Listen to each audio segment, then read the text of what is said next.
नमस्कार, प्रभा साक्षी देख रहे हैं आप। आपके साथ मैं हूं अंकित सिंह। कार्यक्रम है चाय पर समीक्षा और हमेशा की तरह इस कार्यक्रम में मौजूद रहेंगे प्रभा साक्षी के संपादक नीरज कुमार दुबे जी। सर, बहुत स्वागत है आपका। धन्यवाद अंकित जी। और चूंकि चाय पर समीक्षा कार्यक्रम ये ऐसा कार्यक्रम है जिसमें हम राजनीतिक विषय वस्तुओं को उठाते हैं, उस पर चर्चा करते हैं, और सबसे बड़ी बात है कि इसमें हम किसी भी राजनीतिक पहलू की जो इनसाइड स्टोरी है उस पर बात करते हैं। इनसाइड स्टोरी की अगर हम बात करें तो प्रधानमंत्री नरेंद्र मोदी एक साथ दक्षिण भारत के 4 राज्यों को साधने की कोशिश में जुटे। आंध्र प्रदेश, कर्नाटक, तमिलनाडु और तेलंगाना जी। चर्चा इस बात की है कि आखिर अचानक से अब भाजपा नेता दक्षिण भारत का रुख क्यों करने लगे। अमित शाह भी दक्षिण भारत गए। इससे पहले हमने देखा था जेपी नड्डा भी लगातार केरल, तमिलनाडु का दौरा कर चुके हैं। कुल मिलाकर कर्नाटक में अगले साल विधानसभा के चुनाव होने हैं। इसके बाद 2024 है। उत्तर में जो खामियाजा भाजपा को उठाना पड़ सकता है या पड़ेगा, उसकी भरपाई दक्षिण भारत करेगा।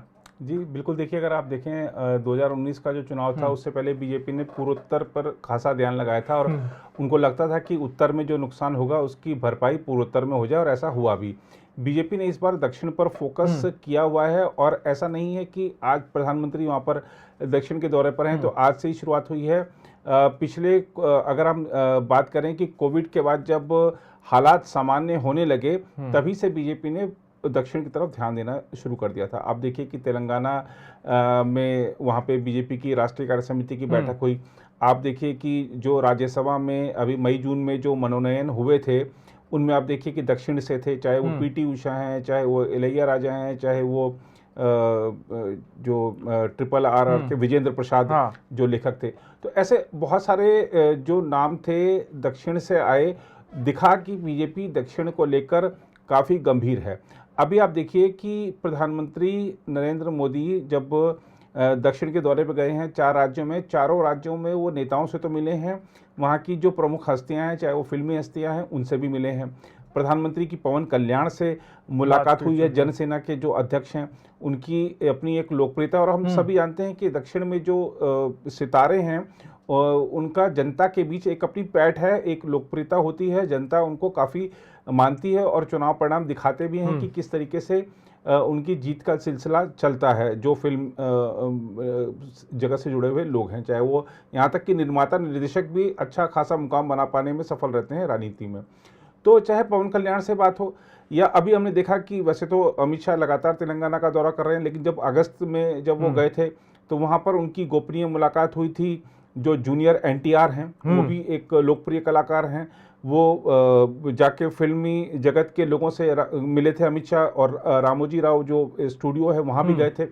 तो लगातार जो दक्षिण में हमने देखा कि बीजेपी पहले भी जो चुनाव में सितारों को उतारती रही है, लेकिन मुझे लगता है कि बीजेपी का इस बार फोकस उन लोगों पर है जो युवाओं को ज़्यादा आकर्षित कर सकते हैं, और युवा जो मतदाता हैं वो एक बड़ी भूमिका निभाते हैं सरकार के गठन में, क्योंकि उनमें एक मतदान के प्रति जोश भी रहता है। और अगर हम देखें तेलंगाना में, अगर मान लीजिए बीजेपी जूनियर एनटीआर को आगे करती है, जनसेना का तो के साथ वैसे भी पहले से टाई अप है। अगर आंध्र में उनको, क्योंकि उन्होंने मुलाकात के बाद यही कहा है पवन कल्याण ने कि आंध्र के अच्छे दिन आएंगे, तो अच्छे दिन आएंगे को लेकर प्रधानमंत्री से उनकी क्या बातचीत हुई है हमको थोड़ा आने वाले दिनों में पता चलेगा। तो बीजेपी लगातार दक्षिण पर फोकस कर रही है, और ख़ास तौर पर आप देखिए कि पहले प्रधानमंत्री के एकाध कार्यक्रम होते थे दक्षिण के, पूर्वोत्तर के, लेकिन अब प्रधानमंत्री लगातार पूर्वोत्तर में रहते हैं। मंत्रियों के जो दौरे हैं वो पूर्वोत्तर के होते रहते हैं, दक्षिण के होते रहते हैं। प्रधानमंत्री खुद दक्षिण में, अभी अगर हम देखें उनके पिछले कुछ दौरों का अध्ययन कर लें तो साबित होगा कि लगातार दक्षिण में जा रहे हैं। और कर्नाटक में आप देखिए कि विकास की तो कई सौगातें दी हैं, और आपने जैसा जिक्र भी किया कि अगले साल की शुरुआत में ही कर्नाटक में चुनाव है।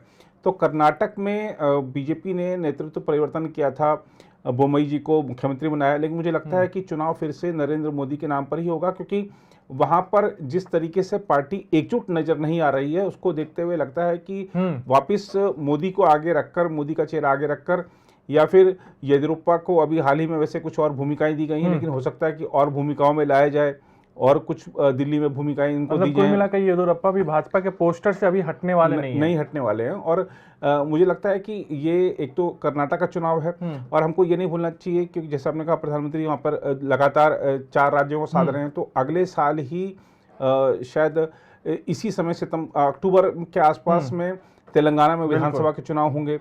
और तेलंगाना में बीजेपी अपने आप को प्रमुख प्रतिद्वंदी मानती है टीआरएस का, और वो है भी।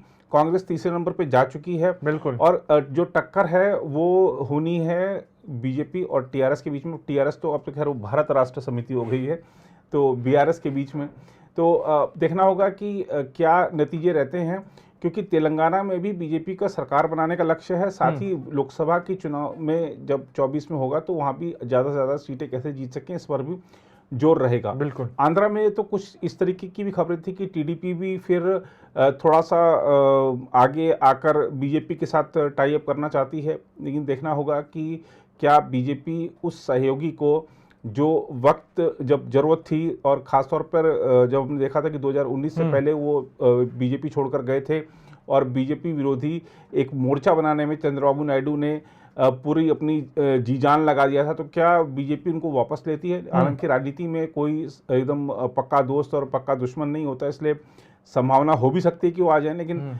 देखना होगा कि आंध्र की राजनीति किस तरह आगे जाती है, क्योंकि वहाँ के जो वर्तमान मुख्यमंत्री हैं उनके साथ बीजेपी आला कमान के अच्छे रिश्ते हैं। तो अब आंध्र का अगर हम देखें तो जगनमोहन रेड्डी के साथ। जी। और हमको ये भी ध्यान होना चाहिए कि आंध्र प्रदेश में भी विधानसभा चुनाव, लोकसभा चुनाव 2024 के साथ ही होंगे। तो ये एक क्योंकि इसलिए अगर बीजेपी अभी से प्रयास करेगी वहाँ पर, तभी जाकर 24 तक कुछ बात बनेगी। कर्नाटका का आपने जिक्र किया कि वहाँ तो अगले साल होने ही वाले हैं, तो हम देखें तो प्रधानमंत्री का जो ये लगातार दौरे हैं, और तमिलनाडु में बीजेपी के पास कोयम्बटूर सीट होती थी, लेकिन इस बार कोयम्बटूर भी उन्होंने खो दी थी, तो इसलिए उनको लगता है कि हम अगर अभी भी से सक्रिय रहते हैं और लगातार, चाहे आपने जिक्र किया जैसे जेपी नड्डा वहाँ पर लगातार जा रहे हैं, बीजेपी के जो वर्तमान में प्रदेश अध्यक्ष हैं वो लगातार सक्रिय हैं, और वहाँ से बीजेपी ने केंद्रीय मंत्री भी बनाए हुए हैं। और साथ में आप देखिए कि जो बीजेपी ने अब वहाँ पर विधानसभा में भी अपना खाता खोल लिया है। हाल ही में जो नगर निकाय के चुनाव हुए थे उसमें भी बीजेपी का कई सीटों पर प्रदर्शन अच्छा रहा है, जबकि एआईडीएमके के साथ वो नहीं लड़ी थी निकाय चुनाव, तब तो उसके बावजूद अच्छा प्रदर्शन रहा है। तो तमिलनाडु में भी हो सकता है कि आने वाले समय में उनकी शहरों के बीच में भी कुछ सीटें निकलें, क्योंकि कोयम्बटूर का जो अगर हम वैसे देखें तो वो भी एक औद्योगिक जगह है, वहाँ पर बहुत सारे लोग ऐसे रहते हैं जो कि अन्य प्रदेशों से आए हुए हैं, तो वो अधिकतर का उनका जो झुकाव है बीजेपी की तरफ चला जाता है। अन्य सीटों पर भी बीजेपी प्रयास कर रही है, देखना होगा कि कैसे आगे रणनीति बढ़ती है। मुझे लगता है कि गुजरात हिमाचल के बाद बीजेपी का फोकस पूरी तरह से दक्षिण पर रहने वाला है, क्योंकि कर्नाटका और तेलंगाना में अगले साल विधानसभा चुनाव हैं। तो अब जिस तरीके से हम देख रहे हैं कि अभी मेल मुलाकातों का दौर चल रहा है, गोपनीय मुलाकातें हो रही हैं, हो सकता है कि आने वाले इस दिनों में जो गोपनीय मुलाकात कर रहे हैं लोग वो बीजेपी में शामिल भी हों, और उनके नेतृत्व में शायद बीजेपी आगे कोई भूमिका उनको देकर चुनाव में जाए। बिल्कुल। चलिए हम अगले टॉपिक की तरफ बढ़ते हैं, और सवाल अब यही है कि 7 और 8 दिसंबर को जो पिटारा खुलेगा वो किसके पक्ष में जाएगा। खैर 68 सीटों के लिए जो हिमाचल प्रदेश में शनिवार को चुनाव हुए थे, उनमें जो उम्मीदवार खड़े थे उनका भविष्य तो ईवीएम मशीन में बंद हो गया है, लेकिन अब पूरा का पूरा फोकस सर गुजरात पे है। दिल्ली में भी कम घमासान नहीं है, 250 सीटों पर जो नगर निगम के चुनाव होने हैं। अगर गुजरात की बात करें तो कांग्रेस भी अब फ्रंट फुट पर खेलने की कोशिश कर रही है। हालांकि ये नहीं बताया गया है कि राहुल गांधी चुनाव प्रचार करेंगे या नहीं करेंगे। आम आदमी पार्टी के लिए दोहरा संकट ये है कि दिल्ली संभाले या गुजरात संभाले, क्योंकि अरविंद केजरीवाल कहां कहां जाएं। भाजपा पूरी तरीके से हमेशा की तरह प्रधानमंत्री नरेंद्र मोदी का चेहरा तो है, लेकिन साथ में पार्टी के विधायक, पार्टी के सांसद, पार्टी के केंद्रीय मंत्री अलग अलग मोर्चों पर काम कर रहे हैं। दोनों ही जगहों की हम बात करें तो वर्तमान परिस्थिति क्या आती है, और आने वाले दिनों में एक आध हफ्ते में जब चुनावी प्रचार अपने चरम पर होगा उस वक्त क्या स्थिति देखने को मिल सकती है। देखिए, गुजरात में अगर हम वहाँ पर हम बहुत सी रिपोर्टें मीडिया में देख रहे हैं, हमारी खुद भी लोगों से वहाँ पे बातचीत हो रही है, वहाँ पे चुनाव को हमने कवर किया है। तो गुजरात की जो अगर हम कहें कि लोगों की मन की बात है, तो वो यही है कि एक बार फिर से बीजेपी आने जा रही है। और अगर हम देखें, जब सीट आपने कहा कि 7 या 8 दिसंबर को क्या होगा, तो मुझे लगता है कि शायद बीजेपी इस बार 100 को क्रॉस करेगी। पिछली बार वो एक सीट कम रह गई। गुजरात के लिए 8 को चुनावी नतीजे आएंगे, एमसीडी के लिए 7 को आएंगे। जी, तो गुजरात में देखिए एक चीज हमको और साफ नजर आनी चाहिए, हमको दिख रहा है कि मैदान में बहुत सारे लोग हैं, लेकिन मैदान में बहुत सारे लोग हैं तो उसका फायदा बीजेपी को होगा। अभी आप देखिए कि अरविंद केजरीवाल अलग वोट काटेंगे, एआईएम अलग वोट काटेगी, या जो और कांग्रेस है उसका अपना जो एक आधार है। अब कांग्रेस में भी कुछ ऐसे विधायक थे जो कई बार से जीत रहे थे, लेकिन वो उन्होंने पाला बदल के बीजेपी ज्वाइन कर ली है।